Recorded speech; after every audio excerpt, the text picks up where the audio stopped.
Grace and peace to you. Welcome to Cornerstone San Francisco Sunday Service Online. My name is Zan, and we are so glad you, that's right, you are with us. May I add, you look pretty darn beautiful today. If you've been with us for quite a while, we miss you, we cherish you, and you are fully loved. And if you're new, hey, welcome to the family where you belong in our community. That's right, you belong to our community, and we're in this together. For ways for you to get more involved in our community, check out cornerstonesf.org. Let's continue our Sunday service experience together.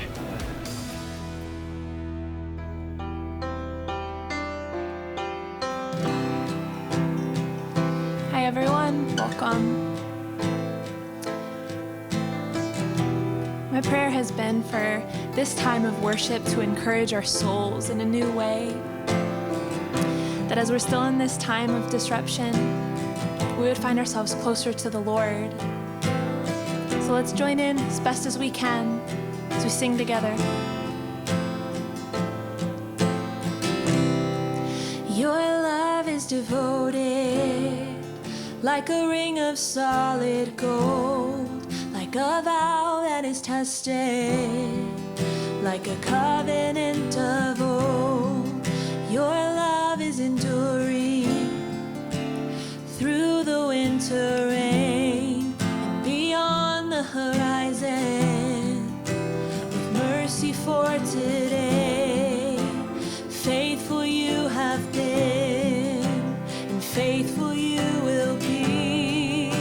You pledge yourself to me, and it's why I sing your praise will ever be on my lips, ever be on my lips. Your praise will ever be on my lips, ever be on my lips. Your praise will ever be on my lips, ever be on my lips. Your praise will ever be on my lips, ever be on my lips.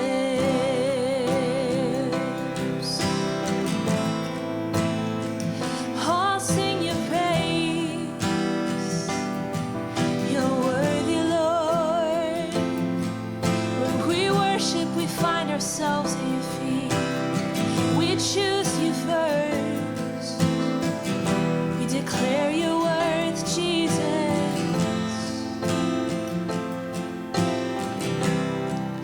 You father the orphan.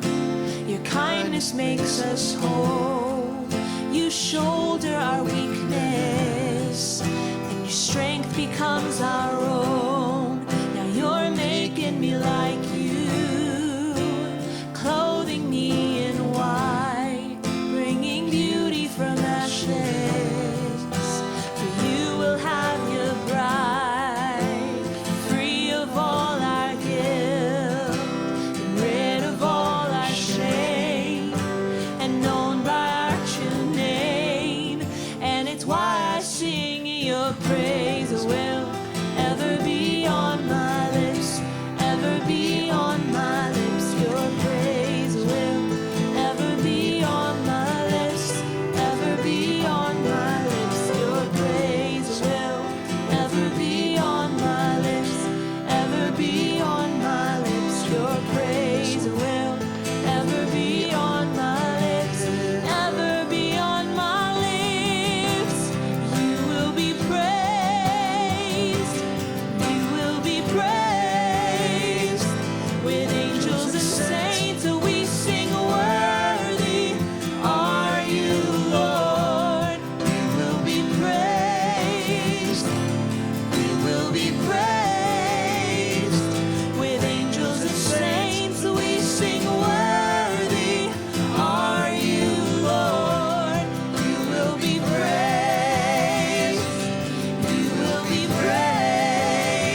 ever be on my lips, ever be on my lips.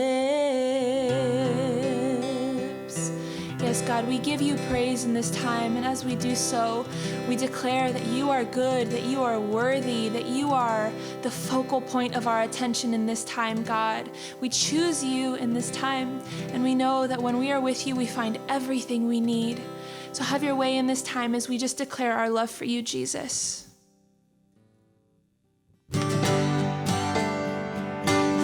All right. Let's sing this together.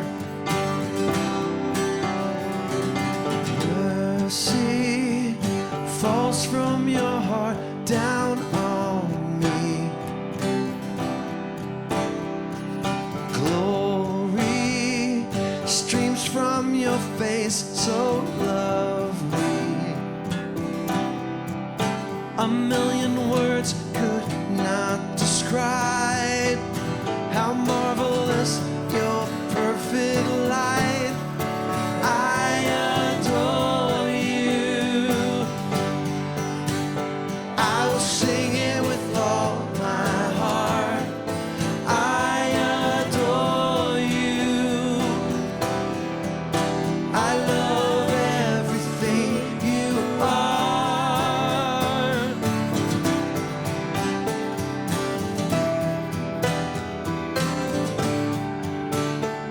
That my heart beats to the rhythm of your heart. That my eyes focus on your beautiful eyes. A million tongues could not express how beautiful your holiness. I adore you. I will sing it with all my heart. I adore you. I love everything you are.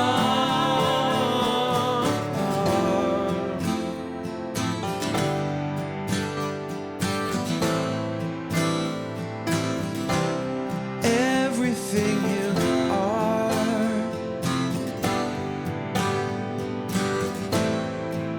Sing, my life is yours. My life is yours. And will be forever. My life is yours. And will be forever. Yeah, my life is yours. And will be forever. My life is yours.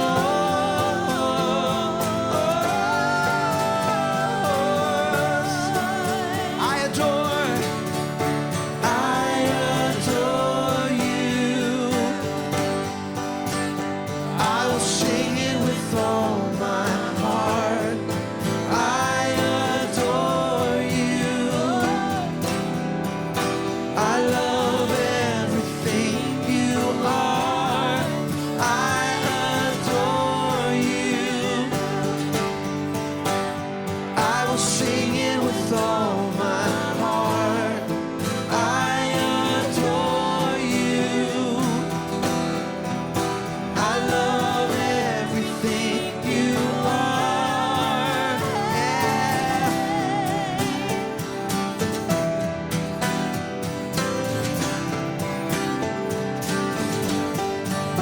I adore you.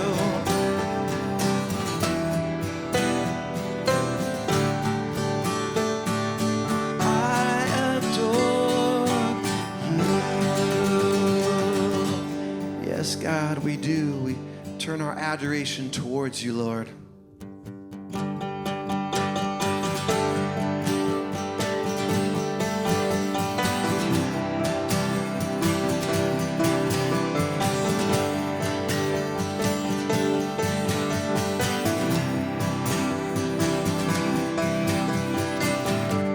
With open hearts and lifted hands.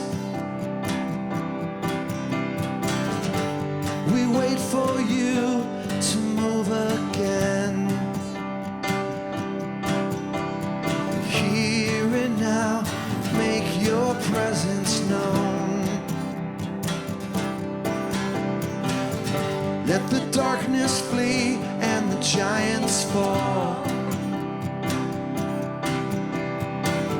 Let your kingdom come as we surrender all. Here and now, make your presence known. King of heaven, you are welcome in this place. We want to see your kingdom come. Move in power. Holy Spirit, have your way. We want to see your kingdom come. We want to see your kingdom come.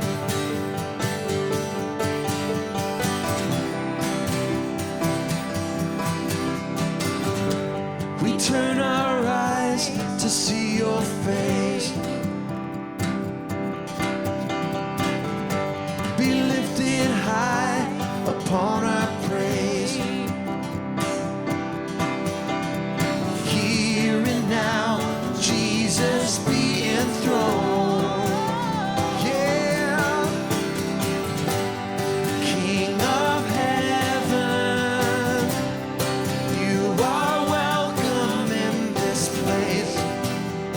We want to see your kingdom come. Move in power. Holy Spirit, have your way. We want to see your kingdom come. We want to see your kingdom come.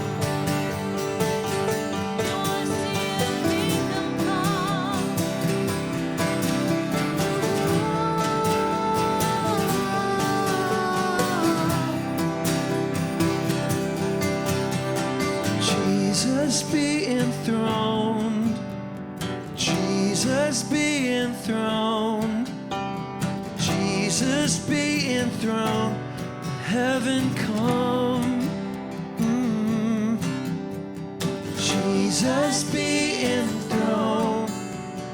Jesus be enthroned. Jesus be enthroned. Heaven come. Jesus be enthroned. Let heaven come. Oh, King of heaven, you are welcome in this place. We want to see your kingdom come. Move in power. Holy Spirit, have your way. We want to see your kingdom come. We want to see your kingdom come.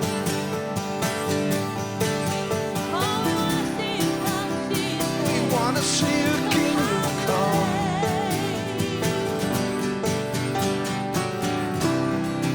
Want to see your kingdom come. Oh Jesus, Jesus be enthroned. Jesus be enthroned. Jesus be enthroned. Let heaven come. Oh, Jesus be enthroned. Oh, Jesus be enthroned. Jesus be enthroned. Let heaven come. Yes, Jesus be enthroned. Let heaven come. Let heaven come. Yes, Yes, God, that is our prayer this morning, Lord, is that your kingdom would come on earth as it is in heaven, Lord. Be with us. Surround us, God, with your goodness. In Jesus' name I pray. Amen. Amen. All right, good morning, everybody. Hey, let's prepare ourselves to hear from Pastor Terry now and the word that he has to share for us.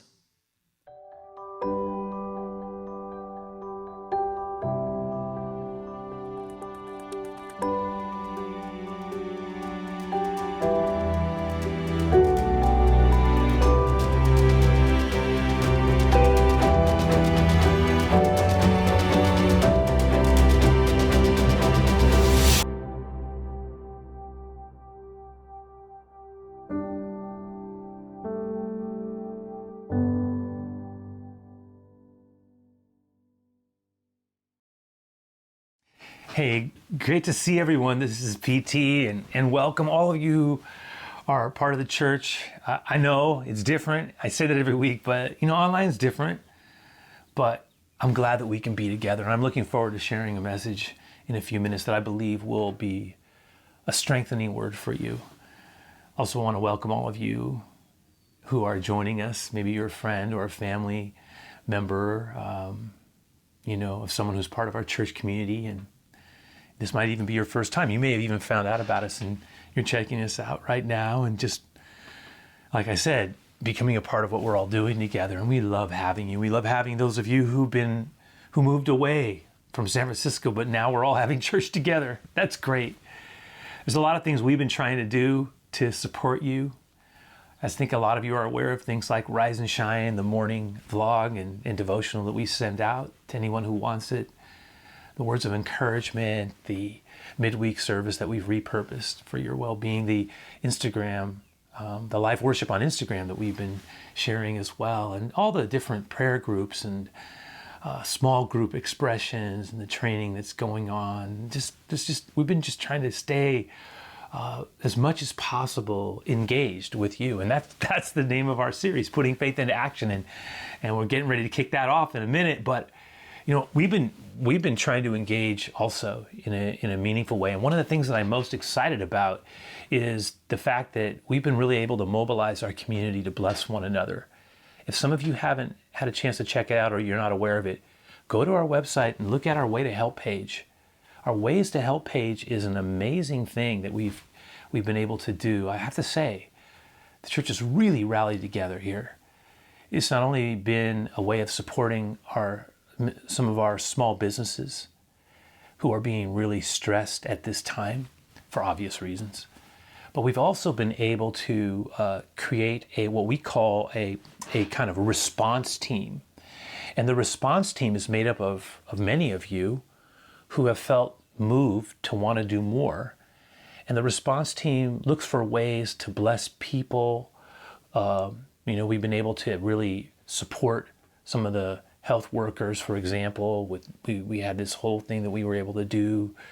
We've been able to help those who maybe have had celebrations canceled and tried to bring life and joy and blessing into that in tangible ways.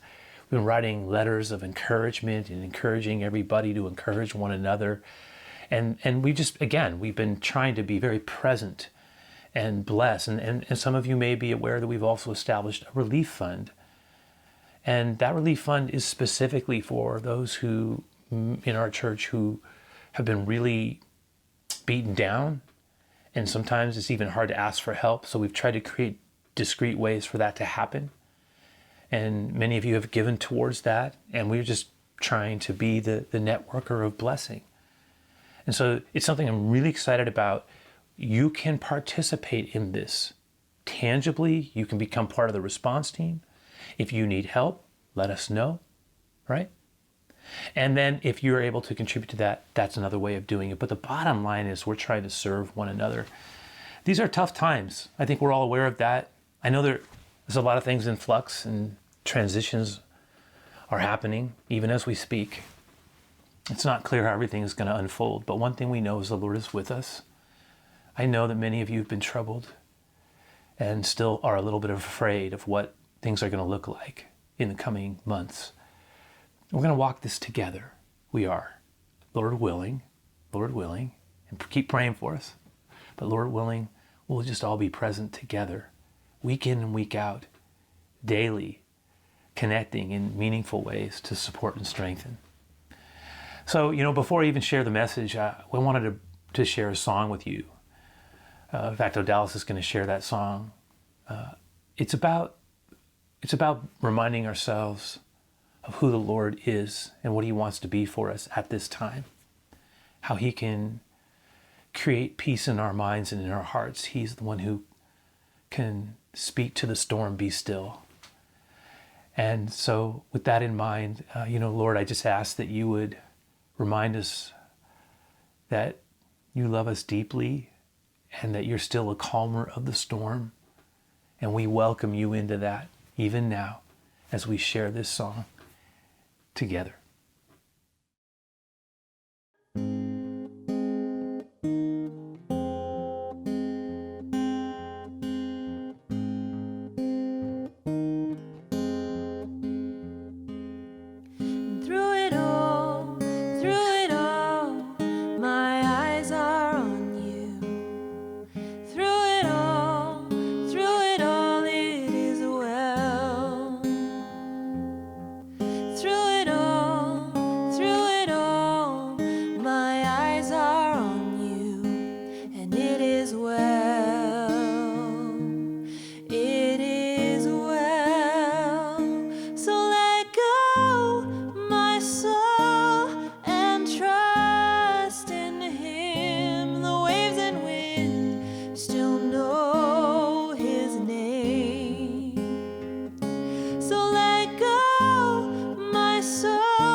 Oh, wasn't that great? It is well with my soul. The goodness of the Lord. I want that to be something that all of us can have, and that by the time we're done, our soul will even be more well. It will be better. I really want to see everybody blessed, and I have something that I want to share. We're starting to make this journey together. We've got this new series we're unveiling. I didn't know it was going to be quite this way, but we're going to start this series called Enage. And it has to do with putting our faith into action. And maybe in some way, it's more meaningful than ever because of what we're all having to walk through. If you recall a few weeks back, and we went, into Easter, and then just, kind of sat with it for a while, the idea of exhale, of sharing the goodness and the grace of Jesus, of talking about the Lord, of being a people who have gracious words, that we're good news people, that we share the message of Christ, that we're not reluctant to do so. And we sat with Jesus and the woman at the well, and we watched how the Lord modeled what it means to help people, how to speak words of healing and life. And so that's been part of what we've been wanting to think about and consider doing in significant ways, sharing the good news of Jesus, sending out messages and words and prayers. But there's also another side to our faith. We are to be a people not only of good words, but we're also to be a people of good works. I mean, it was Jesus in the Sermon on the Mount. Some of us remember Matthew 5:16, where he said, let your light so shine before men, before people, that they may see your good works and glorify, honor your Father who is in heaven, that they may see the goodness of your life, the qualitative expression of faith that shows up in tangible ways in my name. And that in so doing, people would be drawn to me because of what you are giving away on my behalf. I mean, it's a reminder that we're to be a people of not only good words, but also of good works. And that is really, I think, a tremendous part of Sow, Water, Reap. I mean, it needs to show up in the everydayness of our lives, and the way we treat people, and the way we love people, and the way we ultimately will return or to work or are working, and the way in which we are loving and blessing. That this is something that needs to be more than just words. Words are huge. Words are important. Words have great meaning. The message of Christ is a product of words, right? It's spoken. But it needs to also be backed up in the way we live and love. And so goodness matters. It does. And engagement matters. And so, what we're really talking about is following the example of Jesus, because Jesus didn't just talk about what love was. He lived out what love was. And having loved them, the scripture says he loved them to the end. And so that's what we're supposed to do as well, follow in his example. Love God, love people, speak good words, do good works. Both are needed. It's not one to the exclusion of the other. And yet sometimes the truth is, before we can give away our faith, and sometimes before we even can demonstrate our faith, there are things that God needs to heal up inside of us. And so sometimes before we can put our faith into play, we have to let him put us back together. And so in a way, that's what this message is about. It's about letting the Lord help us from the inside out. The conviction that there's a connection between what's going on inside of us and inside of our mind, inside of our heart, right? A conviction that what's going on inside of us is going to affect, I think, how we express that outwardly to others. And so with that in mind, I want to go to this wonderful, amazing passage of scripture in John 21. It's one of my, honestly, I know I say it. I have that. Not every passage is my favorite passage, but I have a few that stand out. And this is one of them. Partly because I love Simon Peter. I love the way the Bible reveals this man. I love his earnestness, his passion. I love his sincerity, his authenticity. I love the genuineness of who he is and even his impetuous side. I love the fact that the Bible gives us a full picture of him. That it's not a kind of one-dimensional person, but he is revealed to us with both strengths and weaknesses, and perhaps it's out of his flaws that I find myself most resonating as a follower of Christ. And so I want to set the scene for what we're about to see, because what we're looking at essentially is his restoration. And the words that Jesus gave Peter are really words that I think he wants to give us at this time as well. Now, we'll get into that, but I want to set the scene. It's the other side of the resurrection, and soon we know that Jesus would ascend. He said he was going to leave them. He would send the Comforter, his Spirit. But during this remarkable period, that 40-day period between the resurrection and the ascension, Jesus would appear. And it wasn't frequent. And he was the same, but yet things were different. And it was kind of mysterious. And the disciples weren't exactly sure when he would come, and everything was unclear. How to proceed was unclear. I mean, it's true, the crucifixion and the horror of it have been overwhelmed by the victory of the resurrection, just as he said it would be. But it wasn't really clear what was going to happen, how they were supposed to be living their lives, and how things were going to play themselves out.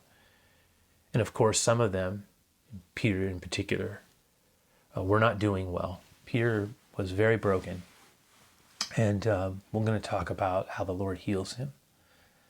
But let's just jump into this amazing passage in John 21, and you just follow along with me. We'll go through it.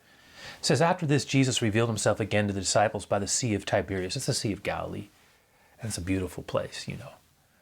I've been there a few times now.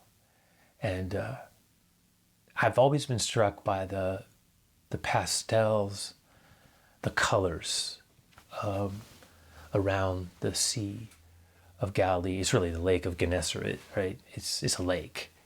The waters, the gentleness, but yet movement, the surroundings, the shades, the purples and the pinks and the blues and the beige and the brown. You get what I'm saying? It's in the morning time, in the dusk time, those are the colors that dominate.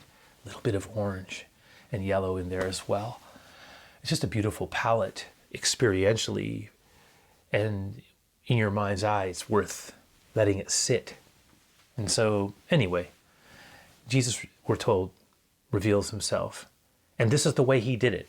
Verse 1, jumping into verse 2. Simon Peter, Thomas, who is called the twin, the one who would also be known down the years as Doubting Thomas, Nathanael of Cana in Galilee, and the sons of Zebedee, that would be James and John, and 2 others of his disciples. They were all together. That's good. They didn't know what they were supposed to be doing. They had lived life together. They had walked through the trauma of the crucifixion together. They had experienced the victory of the resurrection together. So they were all together. But again, what's next? There wasn't a clear sense of what they were supposed to be doing. And finally, Peter, in classic, a classic Peter expression, in his restlessness. So even though he's a broken and beaten man at a certain level, there's a restlessness in him. And he exerts himself and he says, you know what, I can't take this anymore. I want to go fishing. I'm going fishing. Now, that wasn't meant as a muse or as a way of just recreating to spend some free time. Like, you know what, I'm going to go have some fun and fish. That wasn't what fishing had been his occupation. It had been many of their occupations. And Peter was essentially saying, I just can't sit here and do nothing. I'm going back to what I know. I'm going to go fish. I got to make some money. I'm going fishing. Now, maybe part of him would resonate also with the feeling of being alive on those waters. And maybe fishing for Peter was more than just work. It was something he knew and understood and enjoyed. The smell of it, the waters, the whole experience of it. Maybe he needed to get his mind off of what had been, and this seemed as good to make as good a sense as any. So they all said to him, when he says, I'm going fishing, I just can't stay here. And they said to him, we're going to go with you. And they went out and they got in the boat. But that night, and we're told, they fished through the night and through the morning darkness, and they caught nothing. That had happened before, at an earlier period, on that day when Jesus called them. They probably never forgot that day either. They were out there, they had caught nothing. And just as the day was breaking, Jesus stood on the shore. Yet the disciples, they didn't know it was Jesus, we're told. In verse 5, Jesus said to them, children, do you have any fish? They answered him, no. Maybe they thought that was someone who was attempting to buy some fish for the market and wanted to know if they had a catch to sell. They said, no, we don't have anything. All right? He said to them, cast your net on the right side of the boat, and you will find some. They're out there. And so they cast it out. Maybe they thought, oh, he can see something from a distance. Maybe he sees a little glimmer. Who knows? But they cast it out. And all of a sudden, the fish just started just filling those nets. And they weren't even able to haul it in. It was so many fish because of the quantity of fish. Verse 7, it says that the disciple whom Jesus loved therefore said to Peter, that's the Lord. Right now, who is the disciple? John always refers to himself in the third person. He never says John. He always says the disciple whom Jesus loved. I love the fact that he makes that designation. That's great. It is true, but I don't know. The disciple whom Jesus loved said to Peter, that's the Lord. And John recognized him. And I love the fact that he told Peter.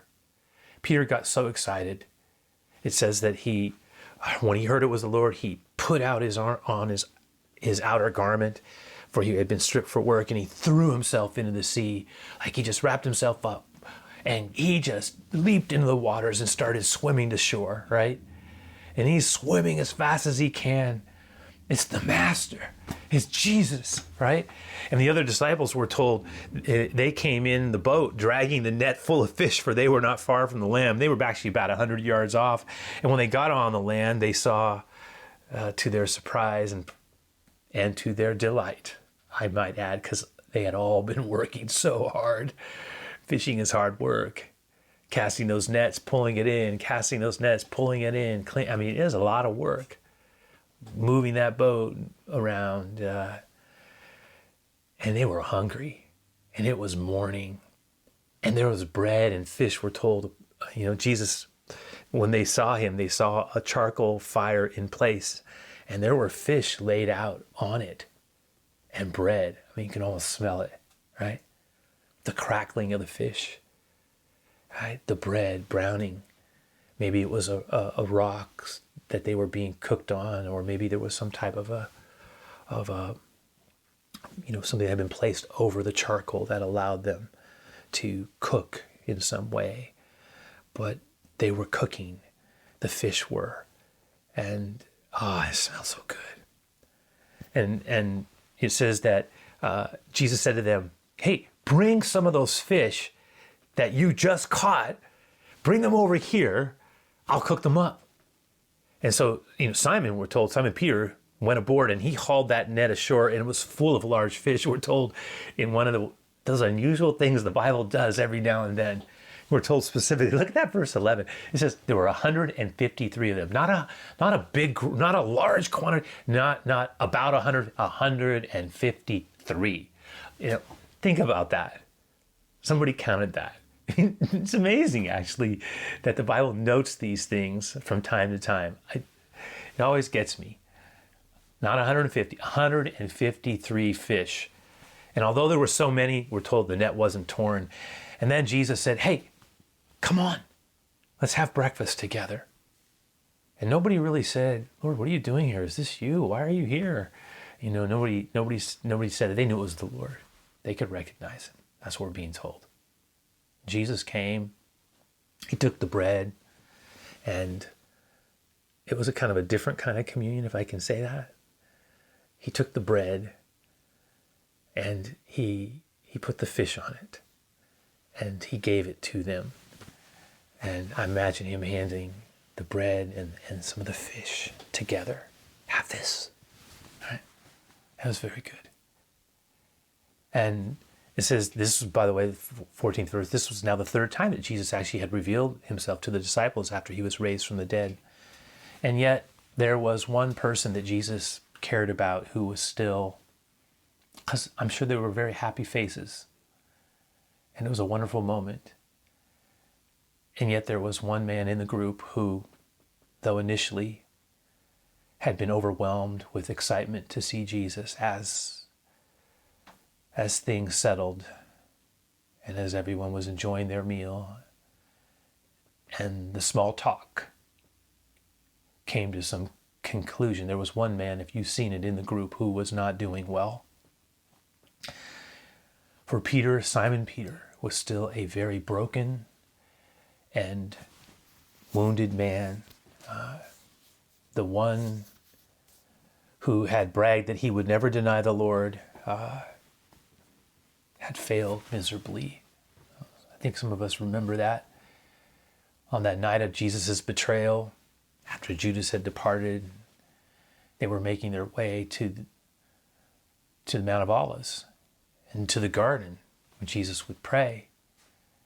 But along the way, Jesus had said to them, all of you, by the way, are going to be offended of me. You're going to be scattered. You're going to stumble over me. You're going to leave me. All of you.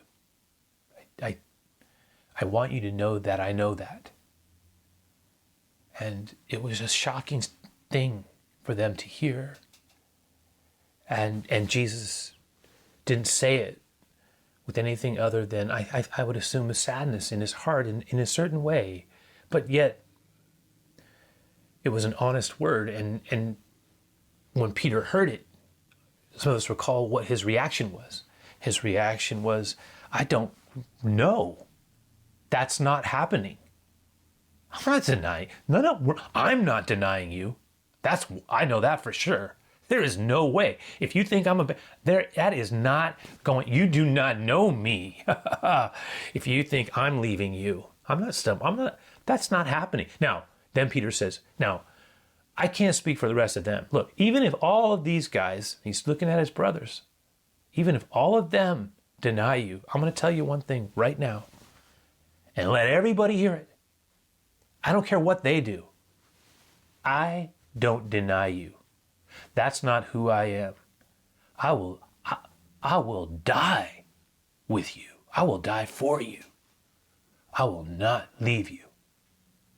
If there's anybody you can count on, you can count on me.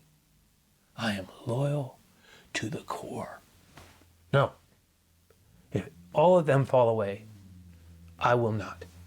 I will not. I never will. I will never deny. I will never leave you. And that's, of course, when Jesus said, no, Peter, no. Truly, I tell you this, that this very night before the rooster crows twice, you will deny me 3 times. I would say it this way, that Jesus says, no, Peter, before the rooster crows twice on this night, you will deny me thrice. You will break with me. And you will leave me. And you will deny me. And you will have nothing to do with me. I am telling you this. No. Even if I have to die with you, I will never. I will never deny you. And yet he did.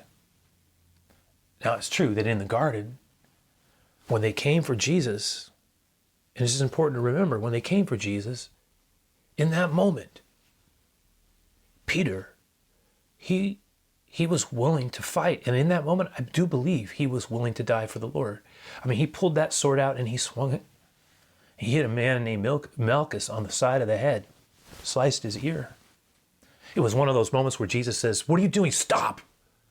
Put the sword away. Those who live by the sword, you're going to die by the sword. Things are as they should be. Put the sword away. And in that moment, with all the adrenaline flowing through Simon,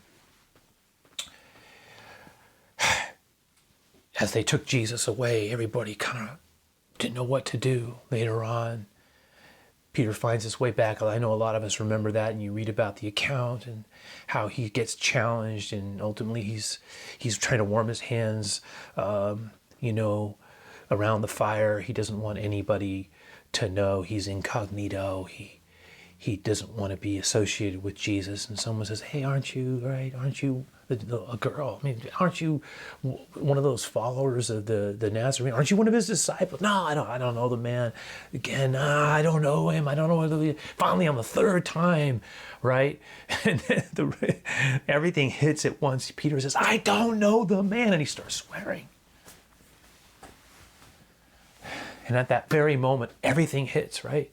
We're told that Jesus is being led through the courtyard, and he looks at Peter. The rooster crows. Peter is shocked in his denial. Everything is boom, boom, boom. All of a sudden, and then it all unravels, and he flees. And then Jesus is taken, and he's just literally, I mean, the cross was so bad. And Peter's guilt. And I think when Jesus looked at him, and again, all we know is their eyes, I think what he says, I told you, I know you. I know you. Right? It broke him. It broke him. Because he didn't just fail. The man who prided himself on his loyalty had emphatically broken with Jesus. It was a spectacular, devastating failure. And by the time it was over, Peter was a broken man, and it must have been a bitter pill, so hard to move forward because of it, because in the end, he had not proven to be the man he thought he was, nor that the others, his friends and brothers, thought he was. And again, I point out this fact that even after the scriptures tell us that Jesus, when he rose, even after the horror of the cross had been overwhelmed by the incredible joy of the resurrection, which we've just celebrated, not too long ago at Easter, it didn't change in Peter's mind the reality that he personally considered himself a failure for having denied the Lord.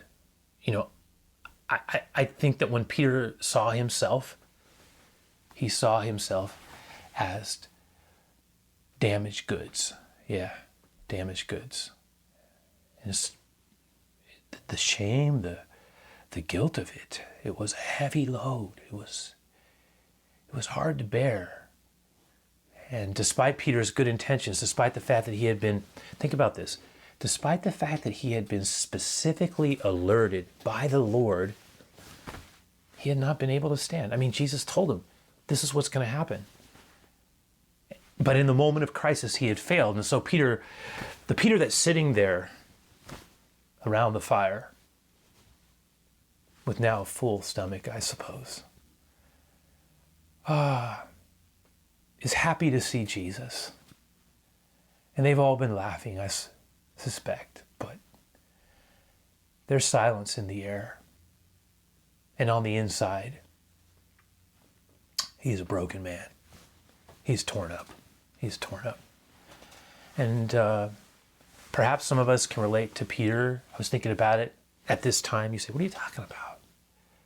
I'm not necessarily suggesting that we can relate to him in the sense that we've denied the Lord. But the part about feeling broken on the inside a little bit, that part. And I think just the way I've been interacting with a lot of you in this community and processing through and everything that's been going on in your lives and trying to help, encourage, and strengthen, and just seeing all the different prayers that are taking place and getting feedback around the groups and all of our community engagement, and just trying to really stay connected to the church and how many of us are experiencing these things together that we've had to walk through with the whole season that none of us wanted. The shelter in place, the pandemic, all of this, how to transition back, everything.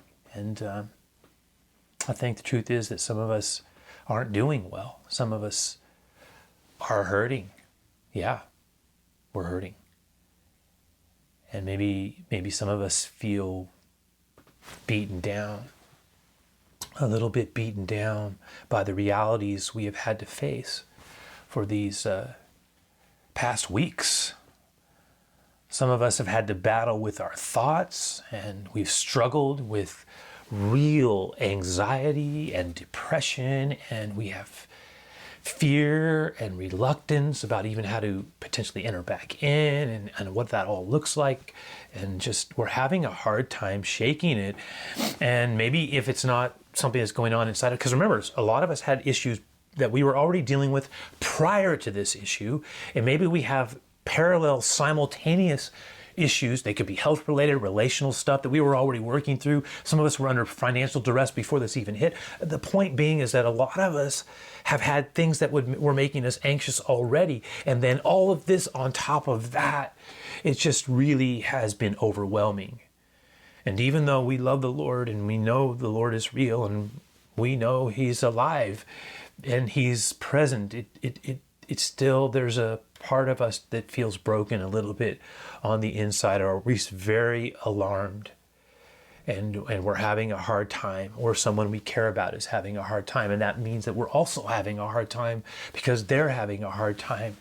And so it's not an easy space for us. And perhaps it would be helpful for us in our mind's eye to imagine ourselves this morning, if we could, with Jesus on the shore of the Sea of Galilee with bread and fish upon the fire, sitting in the middle of a conversation and listening to these words. Look at verse 15. It says, when they had finished breakfast, and I'm imagining there was a bit of a silence and a calm in the conversation. It says that Jesus broke the silence and He said, Simon Peter, He said to him, Simon, Simon, son of John, do you love me more than these? Now, again, I imagine the rest of the disciples who are there are watching this. It's like they listen to Jesus and then they're watching Peter. And I imagine Peter putting his head down. Now, you gotta remember, historically, I'll ask you this question. Do you love me more than these? What do you think He's referring to? What are the these? Now, a minor thought would be that these represented the nets and the fish and His previous occupation. And so the Lord was trying to say, are you going back to what you were? That's certainly one legitimate way of looking at it. But I think the more accurate perspective of understanding what Jesus is getting at, and what is generally the more commonly held perspective or understanding, is that when Jesus said this, He looked at the rest of the group. Because remember, what had Peter said? I'm not denying you, though they all might. I won't. That's not who I am. Are you saying now that you love me more than these? The word that Jesus uses, by the way, it's interesting, another nuance in this passage, because the question is going to be asked 3 times. Do you love me? The first 2 times Jesus uses, because in the Greek there are multiple words that are translated in English as love. The word that's used in the Greek and in the manuscripts, the New Testament manuscripts, in the Greek is the word agapeo, or agape, speaking of agape love. It's the most sacrificial, devoted love. It's the love that speaks of Jesus. That love, the utterly devoted, like the deepest, most meaningful love, committed love, sacrificial love. That's the word Jesus uses here. Do you love me that way? Do you love me more than these? And you can see Peter, he hesitates. He dare not climb there. He dare not climb there. He says, yes, Lord, you know Nothing of these, nothing of them, nothing. You know I love you. You know I love you. Know, and maybe he puts his head down. You know I love you, Lord. But the word that Peter uses, it's the Greek word phileo. It means I care for you deeply. I have affection for you. He won't match Jesus. No, not after what had happened. He will say, I love you. I care for you, but you have my affection. You do. And Jesus said to him, feed my lambs. Feed my lambs. And he said to him, and a second time, now I don't know. We don't know what was the gap between the first, second, and third time. Sometimes you read it and you go, oh, it's just one after the other. Jesus says, Simon Peter, son of John, do you love me more than these? Peter says, you know I love you. Jesus says then again, Simon Peter, son of John, Simon, son of John, do you love me? Right? Again. Or was there a gap? Did the words linger? Was there a space when all you could hear was the fire and the waves lapping on the shore and maybe a breeze, but nothing more? And then out of that silence, again, while they're all thinking, comes the second question. Do you, Simon, son of John, do you love me? Do you love me? This time it was just, do you love me? Right? And again, the word Jesus uses is, do you love me? Does you agapeo me? Do you love me with a love that is deep and devoted and sacrificial? And he said to him, Lord, you know I love you. Again, he uses the word phileo. You know I care for you. You know I do. I love you. But all the bravado is gone. It's gone. It's gone. And Jesus said to him that I need you to tend my sheep. I do. And we're told, verse 17, that he said to him the third time, Simon, and again, was there space? Was there? I don't know. But Simon, son of John, do you love me? Do you love me? And Peter was grieved because he said to him the third time. Now, it's interesting because Jesus drops down into Peter's word for love. He uses the word phileo. And he basically, and I love the fact the Lord meets us where we are. I can't get there, Lord. If you can't get there, he'll meet you where you are. How good is that? Lord, I don't have enough faith. I'll get there with you. I'll come to where you are. Lord, I help. I don't know. I'm not doing well. I'll meet you where you are. Peter says, I care deeply for Jesus. Jesus says, do you care deeply for me, Simon? All right. Do you love me as a friend? Lord, you know, and I love this. Peter was sad. Lord. He says he was grieved because he said to him the third time, and I don't think it was a coincidence, 3 times the question of love, 3 times he had denied Jesus. It was the conversation everybody knew had to happen. It was the conversation of restoration.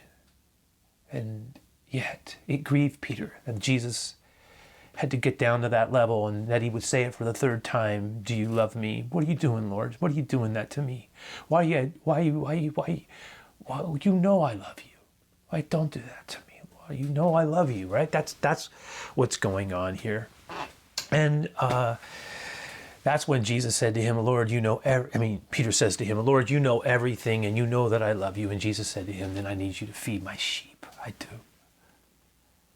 And I need you to shepherd my sheep. I need you to feed my sheep. I need you to tend to people on my behalf. I need you to strengthen your brethren. That's what I need you to do. If you say you love me, then let it show up in the way in which you love the people I've given you, and I need you to care for. That's what I need you to do, right?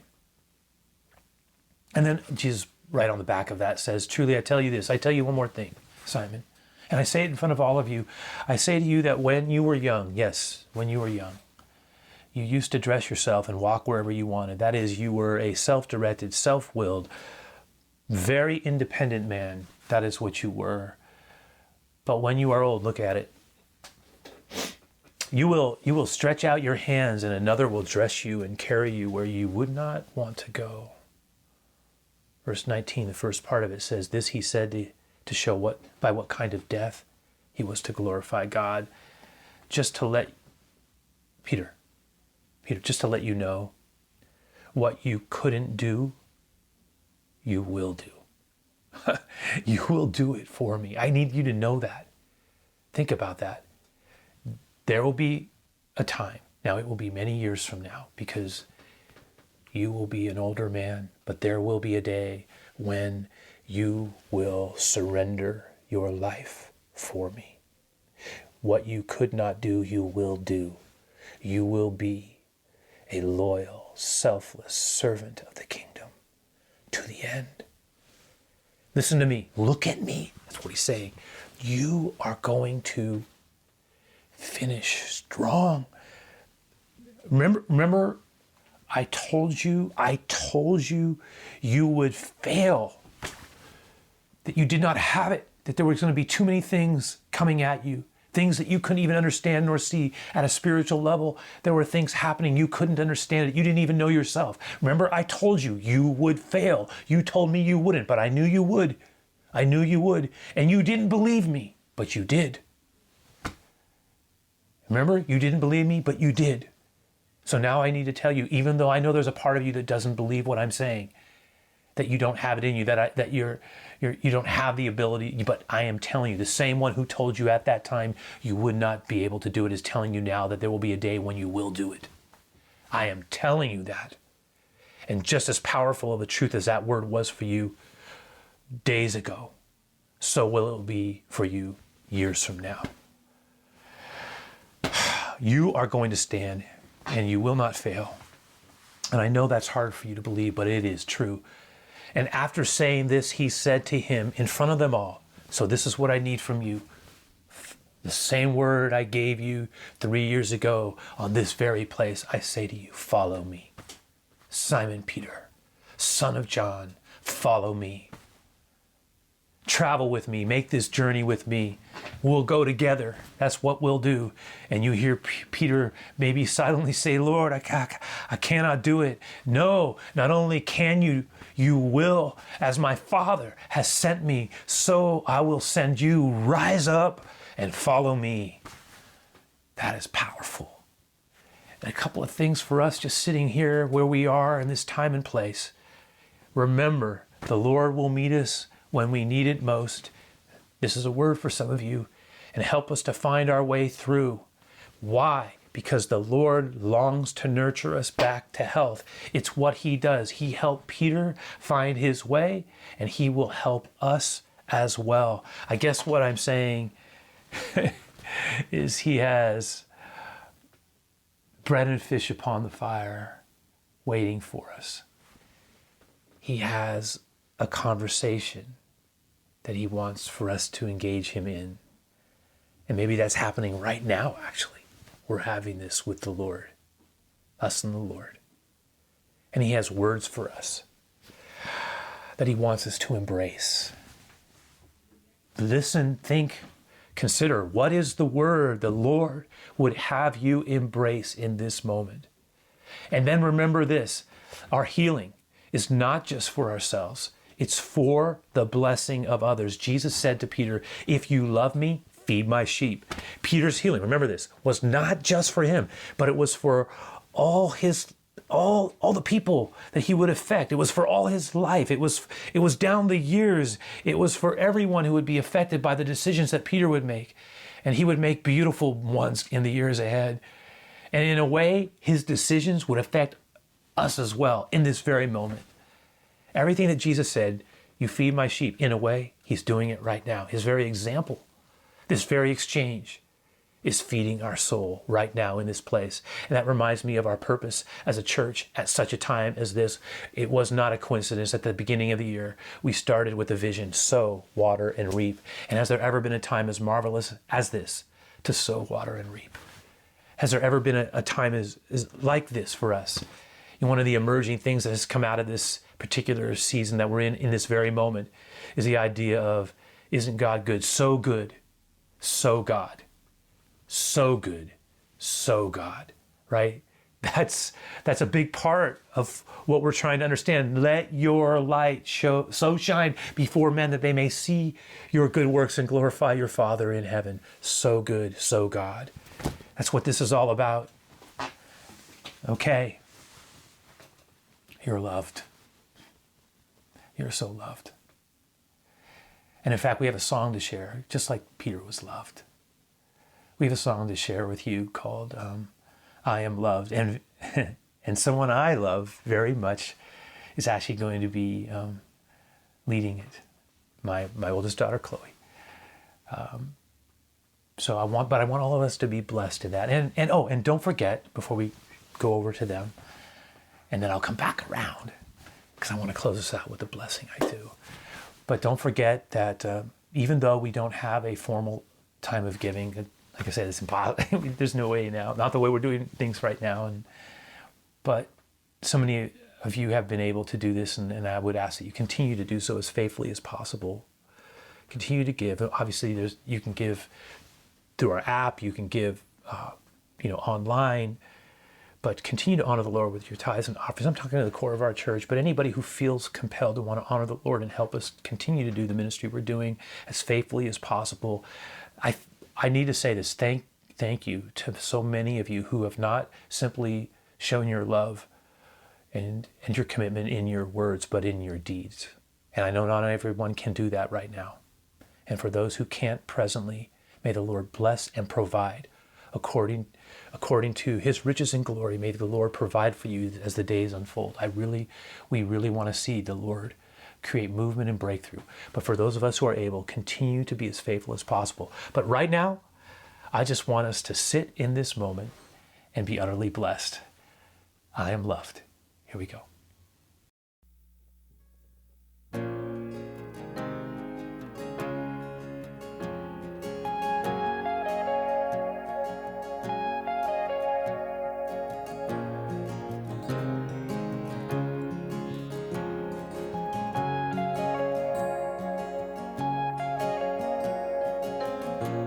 Just as I am, you welcome me.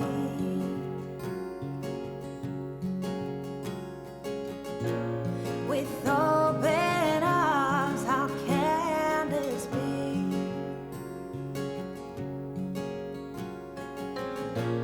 My guilt is undone, my past is untethered.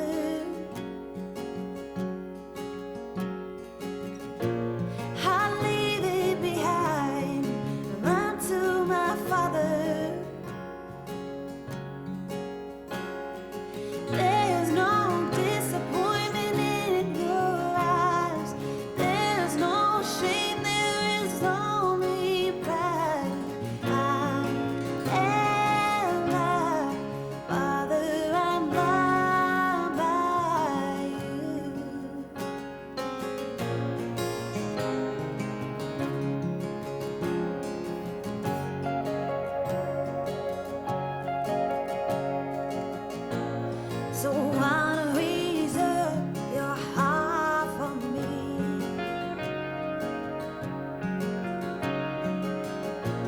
My fear is gone, I am set free.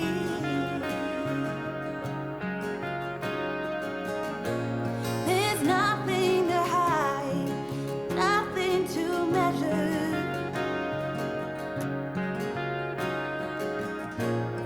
'Cause I am your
What a blessing, right? What a blessing to be loved by God. As we think about where we're heading into the transitions that are in front of us, I just want to remind everyone, don't forget the invitation that Jesus made to Simon Peter, follow me. It's the invitation he's making to you and me. Follow me. Follow me. In this time, loved ones, follow Jesus. Follow him. Follow him through our fears, right? Follow him. In this time of uncertainty and transition, follow me, Jesus says. Follow me. Stick with me. Travel with me in word and in deed, in sacrificial love, into a future that we cannot control, undaunted and unafraid, in Jesus' name on this good day. May the Lord's grace rest upon you, and may your mind be filled with great peace. You are not alone. He is with you. The Good Shepherd is with you. Be blessed this day in Jesus' name. I loved spending this time with you. Bye, guys.